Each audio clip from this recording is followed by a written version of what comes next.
నమస్కారం city news తెలుగుకి స్వాగతం. గతంలో ఎప్పుడు లేనంతగా ఈ ఏడాది అనూహ్యంగా మిర్చి ధరలు పడిపోయాయని ముఖ్యమంత్రి చంద్రబాబు తెలిపారు. ఢిల్లీలో కేంద్ర మంత్రి శివరాజ్ సింగ్ చౌహాన్ ని కలిసిన అనంతరం ఆయన మీడియాతో మాట్లాడారు. మిర్చి ఎగుమతులు ఎందుకు తగ్గాయో ఆలోచించాల్సిన అవసరం ఉందని తెలియజేశారు.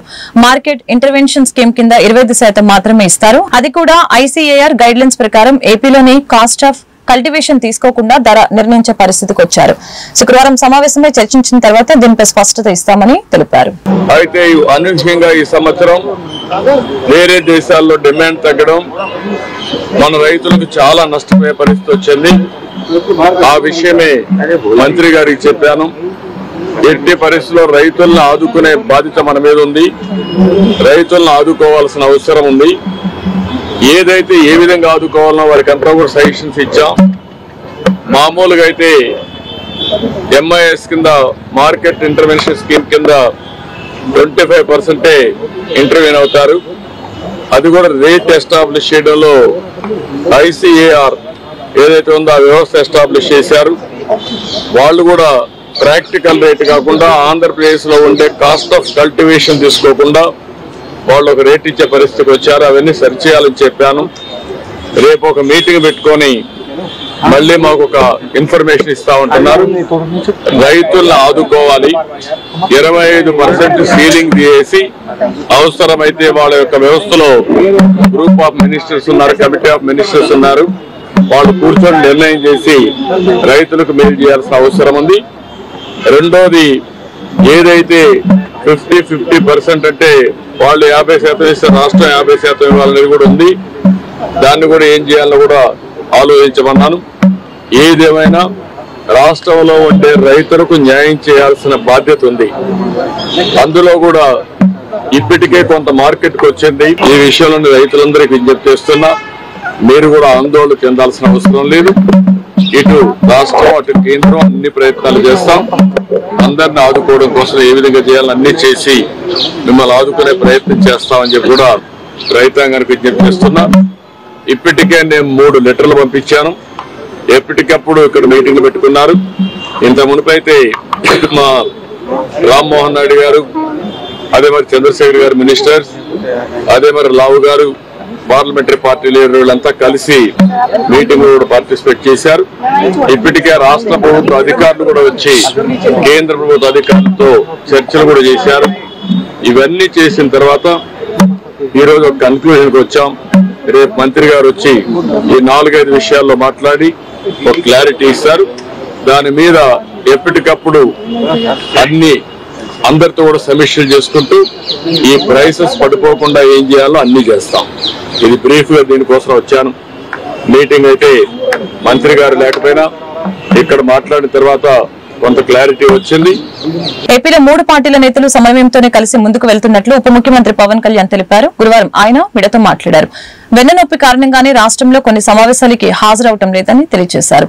ఏపీని జగన్ అప్పుల కుప్పగా మార్చారని, అందువలన ఆర్థిక ఇబ్బందులు ఉన్నాయని తెలియజేశారు. పర్యావరణ, అటవీ శాఖలు తనకు చాలా ఇష్టమని, శాఖలని నిబద్ధతతో తన మంత్రిత్వ శాఖ బాధ్యతలు నిర్వహిస్తున్నట్లు తెలిపారు. It is a very historic success. It is that the trust quotient has really increased in Modi ji's leadership, and BJP and NDA under the leadership of Modi ji could reach out to nook and corner of our nation, but finally I think capturing power here is a very significant thing and it's a very historic. YS Jaganmohan Reddy భద్రత విషయంలో కూటమి ప్రభుత్వం నిర్లక్ష్యపూరితంగా వ్యవహరిస్తుందని వైఎస్ఆర్సీపీ నేతలు ఆరోపించారు. తాజాగా గుంటూరు పర్యటనలో ఆయనకు భద్రత కల్పించడంలో పూర్తిగా విఫలమైందని తెలిపారు. ఈ వైఫల్యంపై వైఎస్ఆర్సీపీ గురువారం రాజ్భవన్ కి వెళ్లి గవర్నర్ జస్టిస్ అబ్దుల్ నసీర్కి కలిసి ఫిర్యాదు చేశారు. మాజీ సీఎంగా వైఎస్ జగన్ కి Z+ సెక్యూరిటీ ఉంటుంది. ఆయన ఎక్కడికి వెళ్తే అక్కడ భద్రత కల్పించాలి. కానీ గుంటూరు పర్యటనలో ఒక కానిస్టేబుల్ కూడా కనిపించలేదు. వైఎస్ జగన్ భద్రతపై మాకు ఆందోళన ఉంది. మా ఆందోళనకి గవర్నర్ కి తెలియజేశాం. జగన్ కి రక్షణ కల్పించాలని గవర్నర్ ని కోరాం. మా ఫిర్యాదుకి గవర్నర్ సానుకూలంగా స్పందించారని బొత్స సత్యనారాయణ తెలిపారు.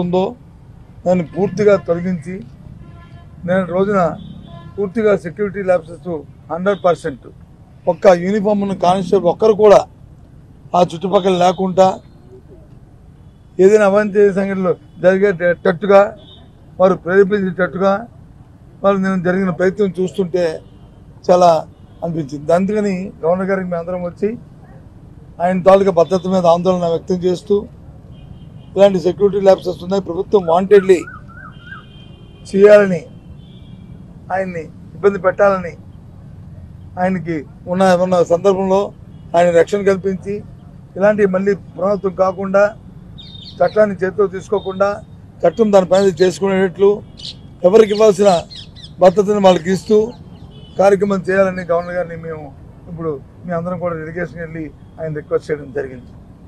వారు దాన్ని పరిశీలిస్తాను, దీన్ని మేము ఎంక్వైరీ చేస్తానని చెప్పి వారు చెప్పడం జరిగింది.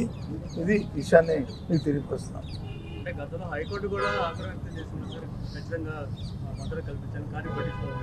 అదే ఇది ఎవరో వ్యక్తిగతంగా ఇచ్చింది కాదు.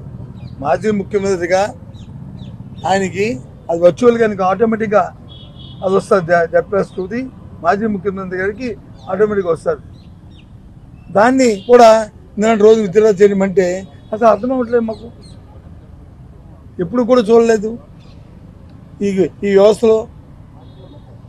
ఇంతకుముందు కూడా మేము మాజీ ముఖ్యమంత్రిగా, ఇప్పుడున్న ముఖ్యమంత్రి గారు మాజీ ముఖ్యమంత్రి కదా, ఆయనకున్న 5 సంవత్సరాలు ఎక్కడైనా ఇలాంటి సందర్భం ఎక్కడైనా వచ్చిందా? ఎప్పుడైనా చేశామా? ఎప్పుడైనా జరిగిందా? ఏంటిది? పూర్తిగా కూడా ప్రభుత్వం ఏకపక్షంగా ఈ కార్యక్రమం చేస్తూ వారిని ఇబ్బంది పెట్టాలని, మరి భగవంతుడి గారిక వెనకాతున్న లోపా గారిగా వాళ్ళ తాలూకా దురుద్దేశాలు ఏంటనేది చేస్తూ దాన్ని ముందుగా మేము ఫోర్కాస్ట్ చేసి రాబోయే కాలం లాంటి అవాంఛ ఏ విధమైన సంఘటనలు జరగకుండా పెట్టు ఆయన భద్రత మీద మేము ఆందోళన వ్యక్తపరుస్తున్నాం.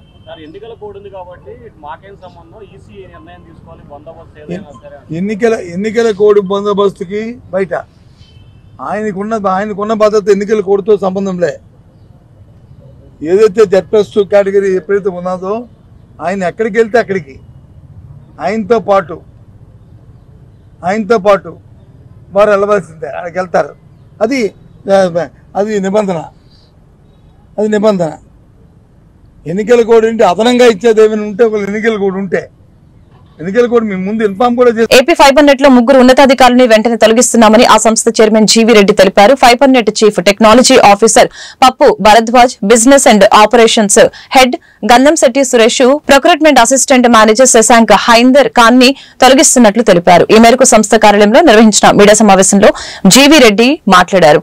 సంస్థలో 400 మందిని తొలగించాలని ఆదేశాలు ఇచ్చినా వారు పట్టించుకోలేదని ఈ సందర్భంగా తెలిపారు.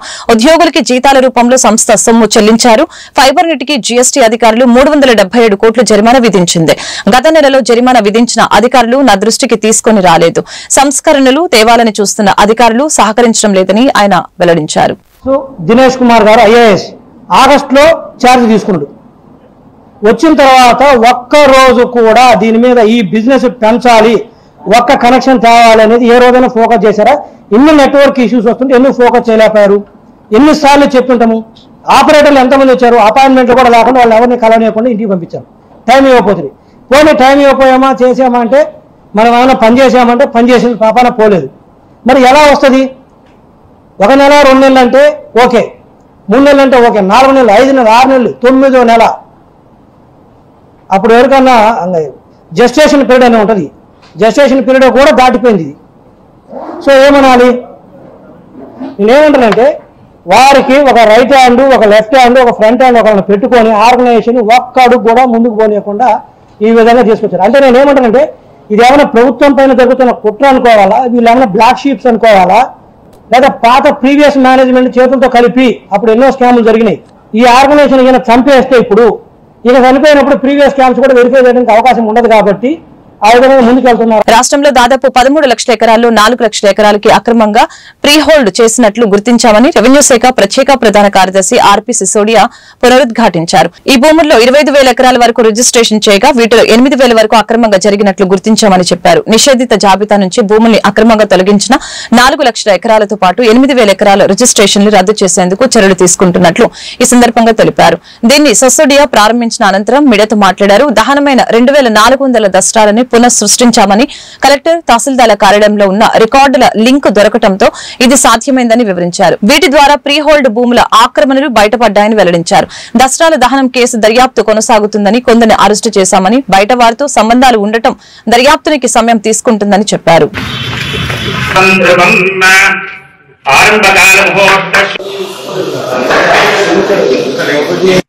ఇక్కడ ఉన్న సబ్ కలెక్టర్ గారు ఆయన చొరవ తీసుకుని ఇది మొత్తం బిల్డింగ్ మళ్ళీ కట్టించారు.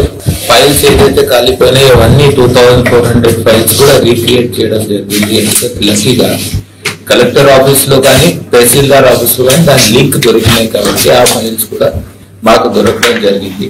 దాని మీద ఏదైతే 22 ఇలాంటి ఫైల్స్ ఉన్నాయో దాని మీద ఎంక్వైరీ చేయడం కూడా జరుగుతుంది. ఆ రోజు నేను వస్తే సుమారు 484 పెటిషన్స్ నాకు పర్సనల్ గా గ్రీవెన్స్ కింద ప్రజలు వచ్చి ఇచ్చారు. దాంట్లో ఇంచుమించుగా 80% కంప్లైంట్స్ ఎంక్వైరీ అయ్యి దాని మీద యాక్షన్ కంప్లీట్ అయిపోయింది. 20% ఇంకా పెండింగ్ ఉంది. కొన్ని కాంప్లికేటెడ్ కేసెస్, కొన్ని సివిల్ సూట్స్, కొన్ని లిటిగేషన్ మ్యాటర్స్. తర్వాత కూటమి ప్రభుత్వంలో మహిళలతో పాటు చిన్నారులకి భద్రత లేకుండా పోయిందని ఎమ్మెల్సీ వైఎస్ఆర్సీపీ మహిళా విభాగం అధ్యక్షురాలు వరదు కళ్యాణి ఆగ్రహం వ్యక్తం చేశారు. ఇటీవల విజయవాడ పర్యటనలో వైఎస్ఆర్సీపీ అధినేత వైఎస్ జగన్మోహన్ రెడ్డిని కలిసి 8వ తరగతి చదువుతున్న దేవికారెడ్డిపై ఐటీడీపీ నేతల విష ప్రచారం చేస్తున్నారు. ఇష్టం వచ్చినట్లు సోషల్ మీడియాలో పోస్టులు పెడుతున్నారు. చిన్నారిపై ఐటీడీపీ చేస్తున్న విష ప్రచారంపై విశాఖపట్నంలోని వైఎస్ఆర్సీపీ కార్యాలయంలో వరదు కళ్యాణి మీడియాతో మాట్లాడారు. అమ్మఒడి రాలేదు అన్నందుకు విద్యార్థినిపై తప్పుడు ప్రచారం చేస్తున్నారు. ఢిల్లీ పబ్లిక్ స్కూల్లో చదువుతుందంటూ పోస్టులు పెడుతున్నారు. చిన్నపిల్లలపై అసభ్యకరమైన పోస్టులు పెడితే తోలు తీస్తామన్న చంద్రబాబు, పవన్ కళ్యాణ్ మాటలు ఏమయ్యాయని కళ్యాణి సూటిగా ప్రశ్నించారు. జగన్మోహన్ రెడ్డి గారి మీద అభిమానం చూపించింది అని ఒక చిన్నారి మీద ఐటీడీపీ వాళ్ళు చాలా దారుణంగా ట్రోల్ చేస్తూ ఉన్నారు. దీన్ని మేము తీవ్రంగా ఖండిస్తూ ఉన్నాము. ఇది చాలా అన్యాయం. ఒక చిన్న పాప జగనన్న మీద తన అభిమానాన్ని చూపిస్తూ అంత ఆప్యాయత కురిపిస్తే దాన్ని తట్టుకోలేక ఐటీడీపీ వాళ్ళు ఈ సోషల్ మీడియాలో చాలా దారుణంగా ట్రోల్స్ చేస్తూ ఉన్నారు. చంద్రబాబు నాయుడు గారైనా పవన్ కళ్యాణ్ గారు కూడా చెప్పారు, మహిళల మీద చిన్నారుల మీద ఎవరైనా సోషల్ మీడియాలో ట్రోల్స్ చేస్తే వాళ్ళకి కఠినంగా శిక్షిస్తాము, జైల్లో వేస్తాము, కేసులు పెడతాము అని.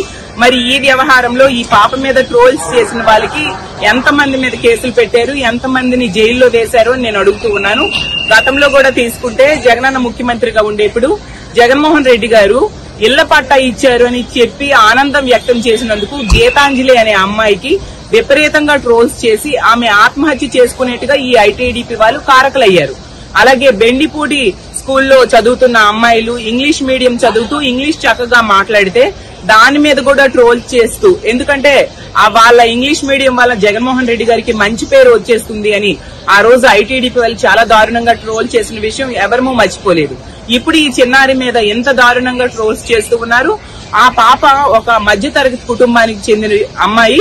అలాగే తండ్రి ఒక షాప్ లో పనిచేస్తూ ఉన్నారు, తల్లి ఒక స్కూల్లో పనిచేస్తున్న తల్లిదండ్రులు, అలాగే ఒక అద్దెంట్లో నివాసం ఉంటూ ఉన్న వాళ్ళు.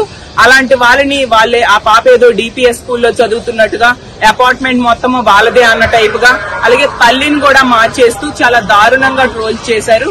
దీన్ని మేము తీవ్రంగా ఖండిస్తూ ఉన్నాము. నిజంగా ఇలాంటి వాళ్ళకి కఠినంగా శిక్షించాలి. ఇలాంటి వాళ్ళకి కేసులు పెట్టి జైల్లో వేయాల్సిన అవసరం ఉంది. ఆ పాప కుటుంబానికి మా వైఎస్ఆర్ కాంగ్రెస్ పార్టీ అండగా ఉంటుంది. అలాగే డిప్యూటీ స్పీకర్ గారైన రఘురామకృష్ణరాజు గారు కూడా అంత స్థాయిలో ఉండదు. త్వరలో జరుగుతున్న గ్రూప్ 2 పరీక్షల్ని వాయిదా వేయాలని నిరుద్యోగ జేఏసీ డిమాండ్ చేసింది. ఈ మేరకు అరండల్పేటలోని జిల్లా గ్రంథాలయం వద్ద బుధవారం ధర్నా నిర్వహించి నిరసన వ్యక్తం చేశారు. రోస్టర్ పాయింట్లు సరిచేయకుండా గ్రూప్ 2 పరీక్షలు నిర్వహిస్తే నిరుద్యోగులకి తీరని అన్యాయం జరుగుతుందని తెలిపారు. అలాగని జేఏసీ నేతలు, నిరుద్యోగులు ఈ సందర్భంగా మాట్లాడారు. గతంలో రోస్టర్ పాయింట్లు సరిచేయకుండా పరీక్షలు నిర్వహించిన కారణంగా అనేక పేద కుటుంబాలకి నష్టం జరిగిందని తెలిపారు. ఈ విషయాలను పరిగణలోకి తీసుకుని రోస్టర్ పాయింట్లు సరిచేసిన అనంతరమే గ్రూప్ 2 పరీక్షలు నిర్వహించాలని కోరారు.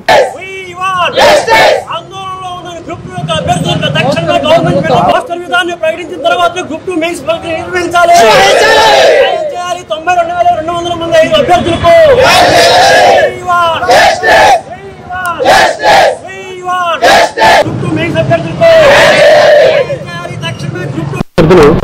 రేపు జరగబోయే 23 ఎగ్జామ్ గురించి ఆందోళన పడుతున్నారు. గత ప్రభుత్వంలో అది ఎలక్షన్ 1:50 ప్రీమ్స్ నుంచి మెయిన్స్ కి 1:50 చేయాల్సింది పోయి ఎలక్షన్ కాబట్టి అభ్యర్థుల మేరకు 1:100 తీశారు. ఆ 1:100 తీసే టైంలో మరి ఏం జరిగిందో తెలియదు. కానీ ఇలాగ ఈ మన అభ్యర్థులు చెప్పినట్లుగా ఒక కేటగిరీ వైజ్ గా తీయకుండా, అంటే రిజర్వేషన్ విధాన్ని సక్రమంగా పాటించకుండా వాళ్ళ అభ్యర్థులు తీసుకొని న్యాయం చేయవలసి నిరుద్యోగ ఐక్యతను నేను డిమాండ్ చేస్తున్నా. పుల్లిపల్లి వెంకట సుబ్రహ్మణ్యం రాష్ట్ర కమిటీ నిరుద్యోగ ఐక్య వేదిక. 5 సంవత్సరాల నుంచి గ్రూప్ 2 ప్రిపేర్ అవుతున్నాము. ఈ నోటిఫికేషన్ లో పోస్టల్ మిస్టేక్స్ ఉన్నాయని గవర్నర్ అడ్వకేట్ జనరల్ గారు ఒప్పుకున్నారు. కానీ ప్రభుత్వం ముందుగా 23వ తారీఖు ఎగ్జామ్ పెట్టాలని ప్రయత్నిస్తుంది. అయితే ఇదే విధంగా లాస్ట్ గవర్నమెంట్ కూడా ఇదే తప్పు చేసింది. పిల్లల అభ్యర్థులను ఎటువంటి పాటించకుండా అది ఎలా నష్టపోయింది. ఈసారి కూడా ఈ గవర్నమెంట్ కూడా మేము 23వ తారీఖు ఎగ్జామ్ నిర్వహిస్తే అదే చూపిస్తాము. రాష్ట్ర వ్యాప్తంగా మసీదుల్లో పనిచేస్తున్న ఇమాంలు మౌజాంలకు ప్రభుత్వం వేతనాలు విడుదల చేసింది. 6 నెలలకు గాను మొత్తం 45 కోట్లను విడుదల చేసింది. ఈ సందర్భంగా గుంటూరు తూర్పు ఎమ్మెల్యే మహమ్మద్ నజీర్ కార్యాలయంలో సంబరాలు జరిగాయి. సీఎం చంద్రబాబుకి కృతజ్ఞతలు తెలియజేశారు. ఎన్డీఏ కూటమి ప్రభుత్వం ద్వారానే మైనార్టీల సంక్షేమం అభివృద్ధి సాధ్యమవుతుందని ఎమ్మెల్యే చెప్పారు. పెండింగ్ లో ఉన్న వేతనాలను విడుదల చేయడం గర్వంగా ఉందని చెప్పారు.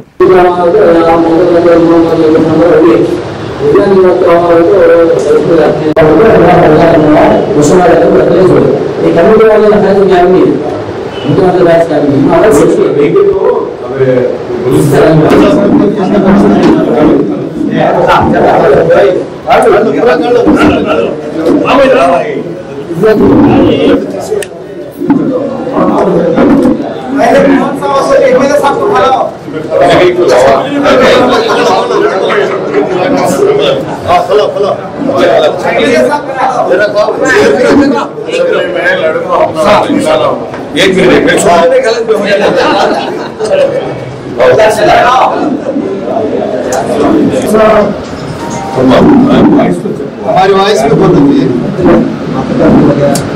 शुक्रिया सीएम साहब, शुक्रिया सीएम साहब, शुक्रिया सीएम साहब, शुक्रिया। గత 8 నెలల క్రితం ఏర్పడినటువంటి కూటమి ప్రభుత్వం రాష్ట్రం నలుమూలన్నటువంటి ముస్లిం ప్రార్థనాలయాల్లో మసీదుల్లో పనిచేసేటువంటి మౌజన్లకు ఇమాములకు ఇచ్చినటువంటి వాగ్దానాన్ని నెరవేర్చినటువంటి పరిస్థితులు, ముఖ్యంగా గత 6 నెలల నుండి ఉన్నటువంటి బకాయిలను రాష్ట్రంలో ఉన్నటువంటి మౌజన్ ఇమాములు రాబోయేటువంటి రంజాన్ నెలలో సుఖ సంతోషాలతో జరుపుకోవాలని వారికి ఇవ్వాల్సినటువంటి పారితోషికాన్ని దాదాపు 45 కోట్ల రూపాయలు 5,000 మసీదులకు సంబంధించినటువంటి ఇమాముల్ మౌజన్లకు విడుదల చేయడం సంతోషమైనటువంటి విషయం. ముఖ్యంగా గౌరవ ముఖ్యమంత్రి చంద్రబాబు నాయుడు గారికి హృదయపూర్వకమైనటువంటి ధన్యవాదాలు తెలుపుతూ రాష్ట్రంలో ఉన్నటువంటి ముస్లిం యావత్తు కూడా చంద్రబాబు నాయుడు గారి నాయకత్వాన్ని, కూటమి నాయకత్వాన్ని బలపరుస్తూ ఉమ్మడిగా ఓట్లేసి కూటమి ప్రభుత్వాన్ని ఎన్నుకున్నటువంటి పరిస్థితులు. ఈరోజు రాష్ట్రంలో ఉన్నటువంటి మౌజన్ ఇమాములు వారు చదువుకున్నటువంటి ఖురాన్ని పేద ప్రజలకు, పేద ముస్లింలకు చేరవేసేటువంటి విధంగా తమ జీవితాల్లో ఎక్కడ కూడా పూర్తి సహాయ సహకారం లేనప్పుడు కూడా ముందుకు సాగుతున్నటువంటి పరిస్థితుల్లో ఒక మంచి ప్రభుత్వంగా, ఒక మంచి ఆలోచనతో, ఒక మంచి నాయకుడిగా చంద్రబాబు నాయుడు గారు వాళ్ళకి ఇచ్చినటువంటి వాగ్దానాన్ని నెరవేర్చుకునేటువంటి క్రమంలో ఈరోజు 45 కోట్ల రూపాయలు విడుదల చేయడం. ఈరోజు గుంటూరు తూర్పు నియోజకవర్గ శాసనసభ్యులు మహమ్మద్ నసీర్ గారిని ఏదైతే గుంటూరు నగరంలో ఉన్నటువంటి మౌజన్లు ఇమాములు మొన్న చంద్రబాబు నాయుడు గారు కూటమి ప్రభుత్వం తీసుకున్నటువంటి ఒక మైనారిటీల మంచి సంక్షేమాన్ని ఒక పక్కన 4,500 కోట్లు మైనారిటీ సంక్షేమానికి నిధులు కేటాయించడం, మరో పక్క 45 కోట్లు దాదాపు ఏదైతే 6 నెలలకు సంబంధించినటువంటి గౌరవ వేతనాలకు సంబంధించినటువంటి జీవోని కూడా రిలీజ్ చేయడం, ఇవన్నీ చూస్తే ఇవాళ ముస్లింలు అభ్యున్నతికి ఖచ్చితంగా కూటమి ప్రభుత్వం కంకణం కట్టుకుంది. గతంలో అయితే ఎంతో మరి మైనార్టీలని అనేక రకాలుగా జగన్ ప్రభుత్వం అణగదొక్కే ప్రక్రియలు చేపడితే దాడులు కావచ్చు, మరో పక్క సంక్షేమాన్ని తుంగలో తొక్కడం కావచ్చు, అనేకం. అయితే ఈరోజు కూటమి ప్రభుత్వం ఏర్పడిన తర్వాత మరి మైనార్టీలకి ఒక పక్క నవీన ఇది మదర్సా పథకం కావచ్చు, ఇప్పుడు మౌజన్ల యొక్క వేతనాలు, గౌరవ వేతనాలు మళ్ళా తిరిగి ప్రారంభించడం. నాయుడు గారు వచ్చిన కాడి నుంచి మొదట్లో 5,000 రూపాయలు పేష్మాంకి 3,000 రూపాయలు, దాన్ని వాళ్ళ పెంచారు. 10,000 రూపాయలు పేష్మాంకి 5,000 రూపాయలు మౌజన్ గారికి ఇమ్మని గతం ఇప్పుడు చంద్రబాబు నాయుడు గారు ఈ తోఫాని రిలీజ్ చేశారు. 85 కోట్ల రూపాయలు, 45 కోట్ల రూపాయలు రిలీజ్ చేశారు.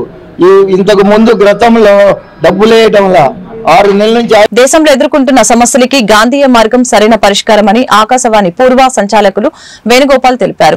జనచైతన్య వేదిక హాలులో బుధవారం గాంధీయ మార్గం పుస్తక ఆవిష్కరణ జరిగింది. ఈ సందర్భంగా వేణుగోపాల్ ప్రసంగిస్తూ ప్రపంచానికి అహింస ఆయుధాన్ని అందించిన మహనీయుడు మహాత్మా గాంధీజీ అని కొనియాడారు. ప్రపంచంలో గుర్తింపు పొందిన Lenin, Einstein, Martin Luther, Vivekananda, Rabindranath Thakur లాంటి మహనీయులు గాంధీయిజం సామాజిక, ఆర్థిక, రాజకీయ, సాంస్కృతిక సమస్యలకి పరిష్కారం చూపుతుందని తెలిపినట్లు గుర్తు చేశారు. కార్యక్రమంలో జన చైతన్య వేదిక అధ్యక్షులు లక్ష్మణ్ రెడ్డి, మాజీ మంత్రి డొక్క మాణిక్యవర ప్రసాద్, ఆచార్య నాగార్జున, విశ్వవిద్యాలయ విశ్రాంత రిజిస్ట్రార్ రావెల సాంబశివరావు తదితరులు పాల్గొన్నారు.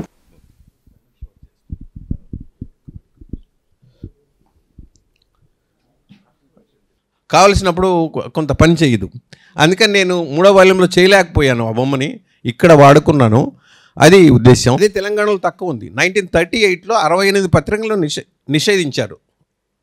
గాంధీజీతో పాటు నెహ్రూ, లాల్ బహదూర్ శాస్త్రి, సుశీలా నయ్యర్, బీసీ రాయ్ అంటే ఆయన పర్సనల్ డాక్టరు, లోహియా, జయప్రకాష్ నారాయణ్, లేదా మన ప్రాంతానికి వస్తే కృష్ణ శాస్త్రి, కుటుంబరావు, కొడవనిగడ్డ కుటుంబరావు, గోపీచంద్, దేవరకొండ బాలగంగాధర్ తిలక్, దాశరథి, జాషువా, ఉన్నవ లక్ష్మీనారాయణ, కనుపర్తి వరలక్ష్మమ్మ, వీళ్ళంతా కూడా గాంధీని చాలా స్పష్టంగా గొప్పగా విశ్లేషించారు.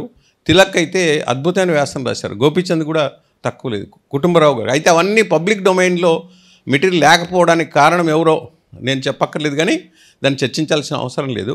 అవన్నీ ఈ శీర్షిక ద్వారా తేగలిగాను. ఇలాంటి మిత్రులు చాలామంది, ఒక 40-50 మంది ఉన్నారు అందులో పార్టిసిపేట్ చేసిన వాళ్ళు. ఆ వ్యాసాలన్నీ ఆ శీర్షికలో వస్తున్నాయి. గాంధేయం గాంధేయం అంటే అర్జునుడిది, తిరుగులేనిది అని అర్థం. అంటే ప్రస్తుతం ఉన్న సమస్యలకి గాంధీ మార్గం అనేది ఒక తిరుగులేని మార్గం అనే ఉద్దేశం వారిది అయి ఉండొచ్చు. నేను విభేదించాల్సిన అవసరం ఏం లేదు, ఎందుకంటే అటెన్షన్ డ్రా చేయాలి. గాడ్సేని దేవుడుగా గుళ్ళు కడుతున్నారు. Godse is correct. గాడ్సే కనుక ఆ రోజు గాంధీని చంపపోతే భారతదేశం అన్యాయం అయిపోయేది. నిజమే నమ్ముతున్నారు. ఆ లిటరేచర్ చదవరు. అప్పుడు ఏం జరిగిందో తెలియదు. గాంధీ ముస్లిం, గాంధీ జీన్స్ ముస్లిం, వాళ్ళ అమ్మ తండ్రి ముస్లిం, వాళ్ళ నాన్న తండ్రి ముస్లిం. ఇలాంటి మాట్లాడేవాళ్ళు చాలా చాలా ప్రముఖులు మనందరు కళ్ళ ముందు తిరిగేవాళ్ళే. వాడు వాట్సాప్ కొట్టడం మీకు అర్థమైపోతుంది. హైదరాబాద్లో మనందరి ముందు నివసించేవాళ్ళు. అందువల్ల ఈ విద్వేషం ఎంత దూరం పోతుందంటే, ఈ విద్వేష జ్వాల ఇప్పుడేదో ముస్లిమ్స్ వరకు పరిమితం అవుతుందని చాలామంది అనుకుంటున్నారు. కాదు, ఆ విద్వేషం మహిళలకు అన్యాయం జరుగుతుంది. ఫస్ట్ బాధితులు మహిళలు కాబట్టి మహిళలు మెలుకు. భవానీపురం విజయవాడకు చెందిన 54 ఏళ్ల ఎం సరస్వతి 14 ఫిబ్రవరి 2025న రోడ్డు ప్రమాదంలో గాయపడటంతో చికిత్స నిమిత్తం ఎయిమ్స్ మంగళగిరి ఆసుపత్రికి తరలించారు. ఫిబ్రవరి 18, 2025న మంగళగిరి ఎయిమ్స్ లో బ్రెయిన్ స్టెమ్ డెడ్ అని ప్రకటించడం జరిగింది. దాతి యొక్క బంధువులు అవయవదానానికి సహృదయంతో అంగీకరించడంతో కాలేయం, మూత్రపిండాలు మరియు కార్నియాస్ ను దానం చేయడం జరిగింది. మణిపాల్ హాస్పిటల్ మరియు AIIMS hospital, LV Prasad eye hospital అవయవదానం చేయడం జరిగింది. ప్రభుత్వం 2024 సంవత్సరం ప్రకటించిన విధంగా అవయవదానం చేసిన వ్యక్తులకి ప్రభుత్వం లాంఛనాలతో గౌరవంగా పంపించడం జరిగింది. ఈ కార్యక్రమంలో జాయింట్ కలెక్టర్ సంజనా సింహ, డిఎంహెచ్ఓ, ఎయిమ్స్ డైరెక్టర్ తదితరులు పాల్గొన్నారు.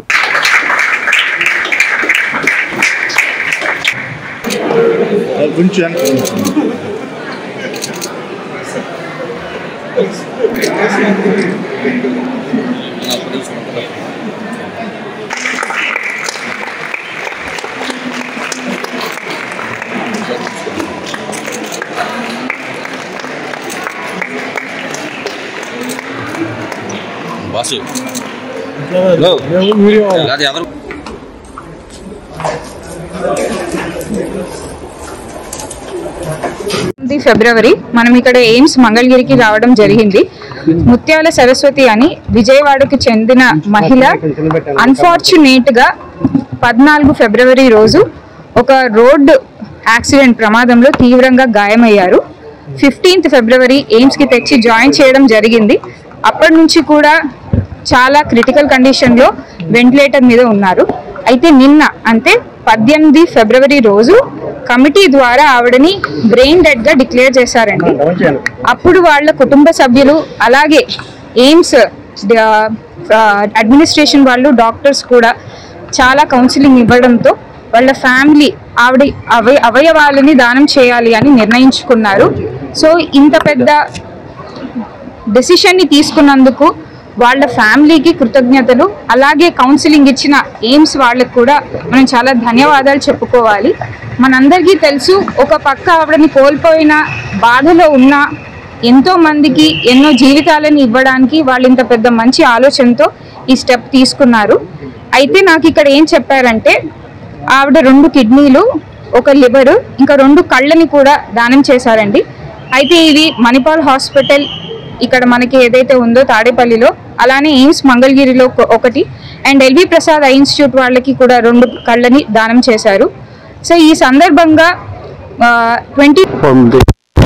all in the Institute of Medical Sciences in Mangalore, we really wanted to thankful and grateful the victims' family, and this is the again milestone for the AIIMS Mangalore doing the multiple organ transplantation. So we are very, very thankful to the public also and the government of the Andhra Pradesh also. Thank you, madam. Mangalagiri Shri Lakshmi Narasimhaswamy వారి దేవస్థానం వద్ద నుంచి విజయ pickles ఆధ్వర్యంలో మహాశివరాత్రి సందర్భంగా శ్రీశైలం మల్లికార్జున స్వామి వారి అన్నదాన కేంద్రానికి ఊరగాయ పచ్చళ్లు ప్రత్యేక వాహనంలో పంపారు. ఈ సందర్భంగా విజయ పికిల్స్ అధినేత కాటూరి రాము ఈ సందర్భంగా మాట్లాడారు.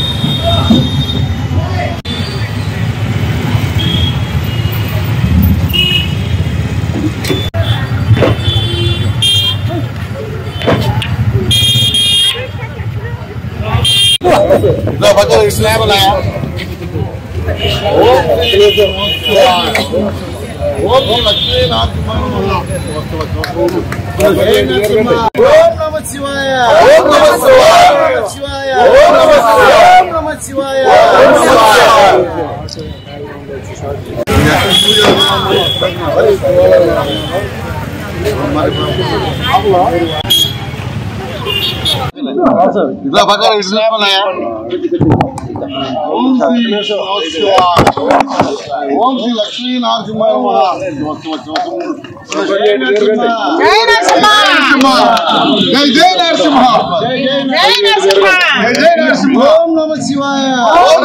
శివరాత్రి పర్వదినాన మహాశివరాత్రిలో సందర్భంగా శ్రీశైలంలో భక్తులుగా అన్నదాన కార్యక్రమానికి సుమారు 2 టన్నుల 400 కేజీల అంటే 2,50,000 రూపాయలు విలువ గల 8,50,000 రూపాయలు విలువ గల ఈ అన్నప్రసాద కార్యక్రమానికి విజయ పిక్చర్స్ వారిచే తయారు చేయబడిన ఈ రాము గారు ఇప్పుడే కాదు గత అన్ని గుళ్ళకి అయ్యప్ప స్వామి గుడికి కానీ తిరుమలకు కానీ గత శ్రీశైలంలో అన్నదాన కార్యక్రమానికి 10 సంవత్సరాలుగా మాకు తెలిసి ఈ అన్నదాన కార్యక్రమానికి ఈ సేవ చేస్తున్నారు. దీనికి మహా ప్రసాదంగా భావించి ఈ రాము గారికి తరఫున ఈ భక్తుల అందరికీ వాళ్ళ సంస్థకి కుటుంబానికి అందరూ ఆయురారోగ్యాలతో సకల వైభవాలు.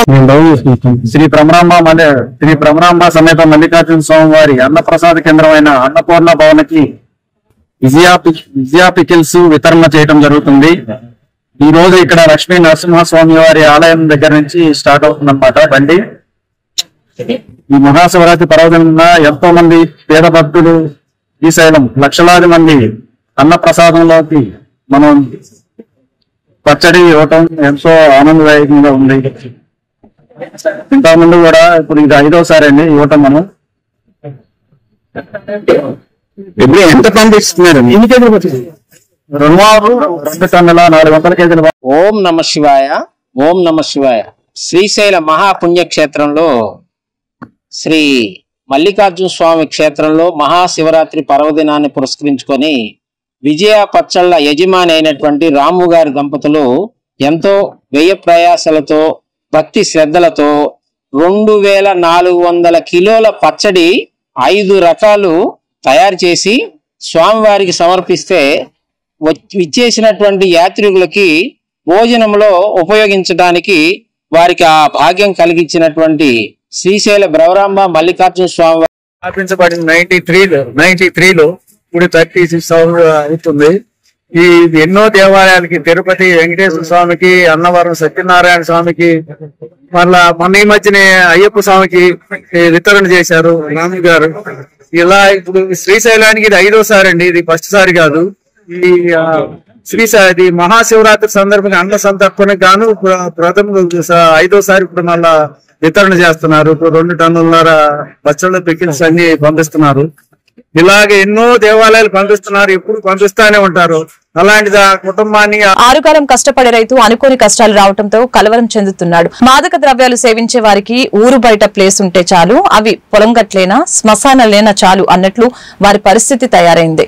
మహిళా వ్యవసాయ కూలీలు గంజాయి బ్లేడ్ బ్యాచ్ వారు అక్కడే స్థావరాలు ఏర్పాటు చేసుకోవడంతో ఏ క్షణం ఏమవుతుందో తెలియక వణికిపోతున్న మహిళా కూలీలు ఇష్టానుసారంగా మద్యం సేవించి ఆ బాటిల్స్ ని పగల కొడుతూ పంట పొలాల్లో పడివేయడంతో పాటు మత్తులో జోగుతున్న వారితో నిత్యం భయంగా ఉంటుందంటున్నారు రైతులు, మహిళలు.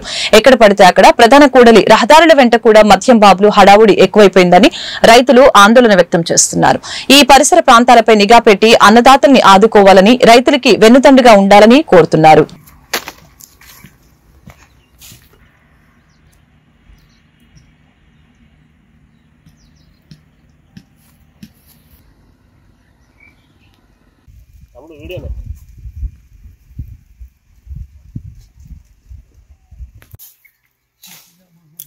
ఇక్కడ పోసానండి, పొలమే ఎదురు తాడి చెట్టు అరటి మొక్కల్లో, అక్కడ అరటి మొక్కల్లో పోయేది పోసి బస్తాలకు ఎత్తాం. నైట్ 11 దాకా ఉన్నాం. ఈ భోజనం చేసి ఇద్దామని వెళ్ళాము. వచ్చి చూసుకుంటే 11 బస్తాలు